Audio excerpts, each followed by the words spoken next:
ఓం గం గణపతయే నమః. శివాయ గురవే నమః.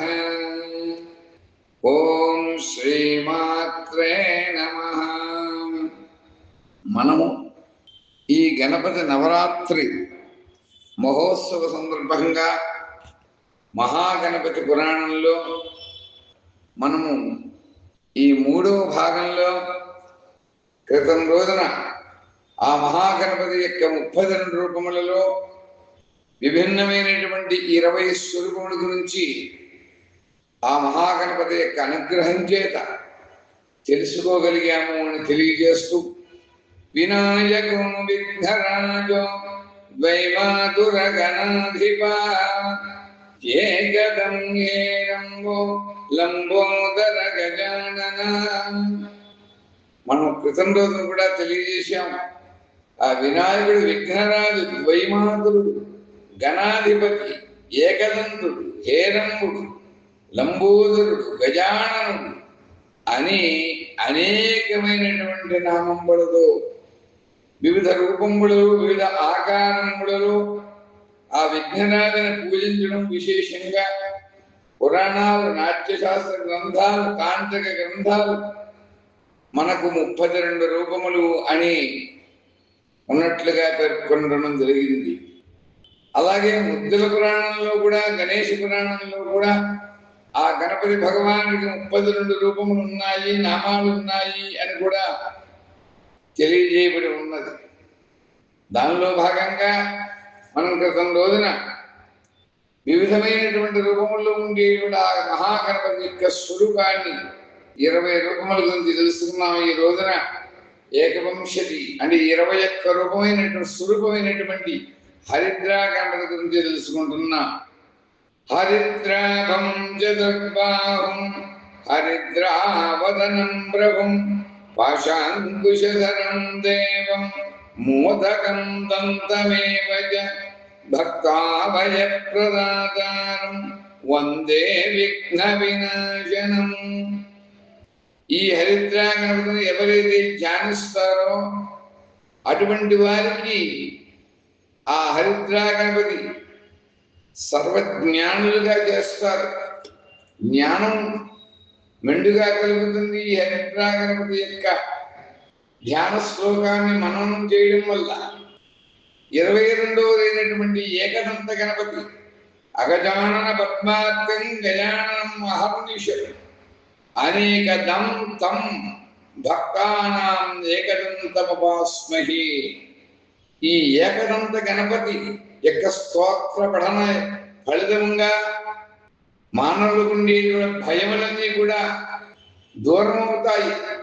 అటువంటి వ్యక్తికి భయాదులు అవుతారు.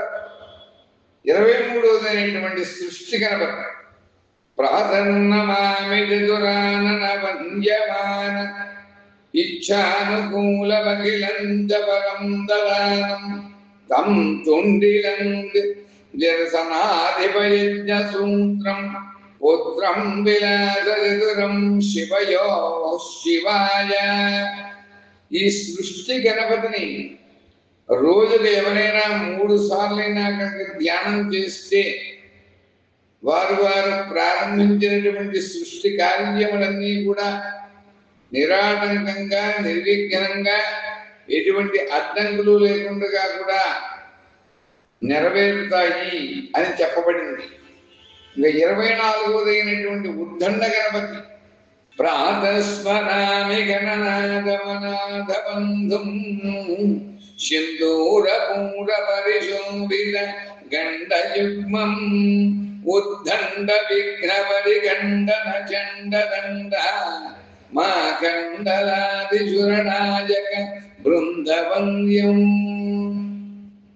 ఈ ఉద్దండ గణపతిని ఎవరైతే భక్తితో కొలుస్తూ ఉంటారో అటువంటి వారు దుష్ట శక్తులను జయించేటువంటి వారు అవుతారు అని ఈ మహాగణపతి పురాణంలో తెలియజేయబడింది. ఇక 25వదైనటువంటి ఆ రుణ విమోచన గణపతి సుస్త్యాదం బ్రహ్మణాసం యత్పూదితః ఫలసిద్ధయే సదైవ పార్వతీపుత్రః రుణనాశంకరోతు మే. ఈ రుణ విమోచనమైనటువంటి చేసేటువంటి గణపతి యొక్క శ్లోక పఠన మాత్రం చేత ఆ ఫలితంగా రుణ విమోచనవుతారు. అందుకని చాలా మంది గణేశ రుణం చింది అంటూ ఉంటారు. మన గణేశుడు రుణ విమోచన కలిగిస్తాడు. అలాగే డుండి గణపతి కాశీ క్షేత్రంలో ఉండేటువంటి ఆ డుండి గణపతి 26వ స్వరూపం. అక్షమాలాంకుఠారంజ రత్నపాత్ర స్వదంతకం దత్తైకరై విఘ్నరాజో డుండి నామాముదేస్తునగా. ఈ విధంగా ఆ డుండి గణపతిని ధ్యానించేటటువంటి వారికి సకల శుభములు కూడా చేకూరుతాయి. ఇక 27వదైనటువంటి ద్విముఖ గణపతి స్వరూపం. స్వదంతపాంగురత్నపాత్రం కరైర్దధానం హరినీలగాత్రగ రత్నాంశుకో రత్నకిరీటమాలి భూత్యై సదామే ద్విముఖో గణేశః. ఈ 2 ముఖములతో ఉండేటువంటి ద్విముఖ గణపతి యొక్క ధ్యానంతో ప్రతి మానవు కూడా సంపన్నవంతులవుతారు ఈ యొక్క ధ్యానం చేయడం వల్ల. 28వదైనటువంటి త్రిముఖ గణపతి శ్రీమద్దీష్ణశిఖాంకుశాఖ్యవనరాంతక్షేదధానంకరై పాశాంచామృతపూర్ణకుంభమయం వామే దధామో ముదా పీఠ్వేన్నమయారవింద విలసత్కర్ణికా భాసురే స్వాసీనస్త్రిముఖః పరశురుచిరో నాగాననః పాదునః.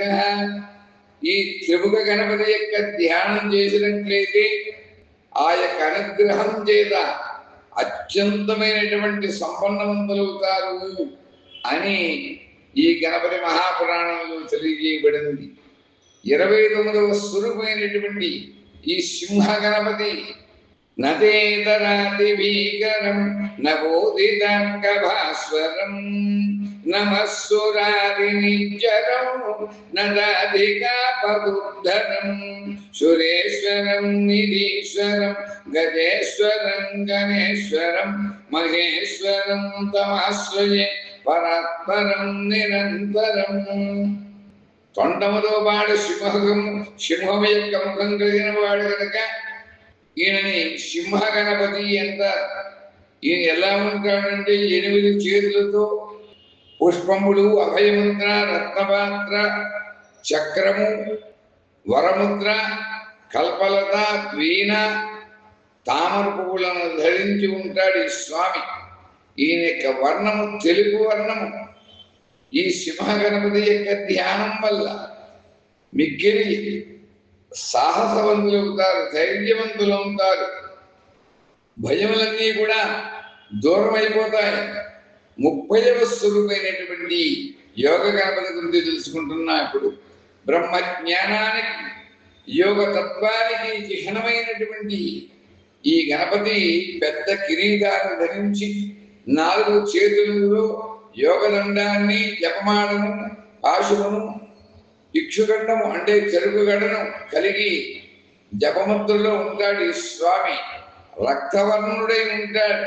యోగారూఢో యోగవట్టాభిరామో బలార్కభశ్చేంద్ర నీలాంకుశకాడ్య నీలాంశుకాడ్య పాశశ్చక్షోన్ యోగదండం దదానో పాయాన్నిత్యం యోగ విఘ్నేశ్వరో నగః. ఇలా యోగ గణపతిని ధ్యానంతులు ఫలితం చేత అఖండమైనటువంటి ఆయురారోగ్యములు కూడా అలా ధ్యానం చేసిన వారికి సంప్రాప్తిస్తాయి.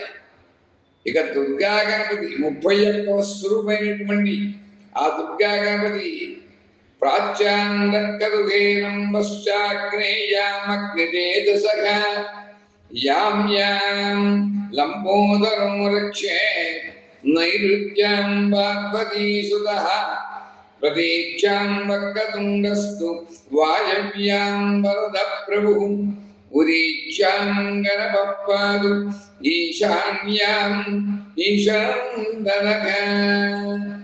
ఈ దుర్గా గణపతిని ప్రార్థన చేసినట్లయితే ఫలితంగా ఆ స్వామి మనకు అఖండమైనటువంటి రక్షణ ఇస్తారు, రక్షణ కల్పించబడుతుంది. ఇలా 32వ స్వరూపమైనటువంటి సంకటహర గణపతి అంటారు. ఈ సంకటహర గణపతి లేత బాలసూర్యుని వంటి ఎర్రని శరీరకాన్ని కలిగి ఉంటాడు. ఎర్ర తామర పువ్వునందు ఉపవిష్టుడైనగా కూర్చుని ఉంటాడు. తన యొక్క ఎడమ భాగంలో పచ్చని శరీరకాంతితో ప్రకాశిస్తూ ఉండేటువంటి నల్ల కలివ పువ్వును చేతిలో పట్టుకున్నటువంటి ఒక దైవీ స్వరూపంతో ఉండేటువంటి ప్రియురాలు బాలాదేవితో కలిసి ఉంటాడు స్వామి. అలా ఈ సంకటహర గణపతికి 4 చేతులు, ఎడమ వైపున ఒక పాశము, అలాగే కుడివైపున వరదహస్తం, అంకుశములు కూడా ధరించి ఉంటాయి. నల్లనైనటువంటి వస్త్రములతో ఉన్నటువంటి ఈ సంకటహర గణపతి రక్తవర్ణంలో ఉంటాడు. ప్రణమ్య శిరసా దేవం గౌరీపుత్రం వినాయకం భక్తావాసం స్మరే నిత్య ఆయుష్కామార్థసిద్ధయే. ప్రణమ్య శిరసా దేవం గౌరీపుత్రం వినాయకం భక్తావాసం స్మరే నిత్యమాయుష్కామార్థసిద్ధయే అన్నారు. ఈ సంకటహర గణపతిని ఎవరైతే అనునిత్యము అనగా ప్రతిరోజు కూడా స్మరిస్తారో, ధ్యానిస్తారో, యథాశక్తిగా ఈ శ్లోకాన్ని జపం చేస్తారో అటువంటి వారికి ఎటువంటి దుఃఖములు ఉండవు, సమస్తమైనటువంటి దుఃఖములు కూడా తొలగిపోతాయి అని ఈ మహాగణపతి యొక్క పురాణంలో చెప్పబడ్డది అని తెలియజేస్తూ, ఈ రోజున మనము ఈ గణపతి నవరాత్రోత్సవ మహా పవిత్రమైనటువంటి పుణ్యదినములలో విశ్వకళ్యాణప్రదమైనటువంటి ఈ గణేశ పురాణం యొక్క వ్యాఖ్యానం గురించి చెప్పేటువంటి భాగంలో మనం 3వ భాగంలో ఆ స్వామి యొక్క కరుణ చేత ఇటువంటి మహత్వమైనటువంటి విషయములన్నింటినీ కూడా మనం తెలుసుకోగలుగుతున్నాము అని తెలియజేస్తూ, స్వస్తి ప్రజాభ్య పరిపాలయంతాం న్యాయేన మార్గేణ మహిం మహీషాః గోబ్రాహ్మణేభ్యః శుభమస్తు నిత్యం లోకాః సమస్తాః సుఖినో భవంతు. ఓం స్వస్తి, ఓం స్వస్తి, ఓం స్వస్తి.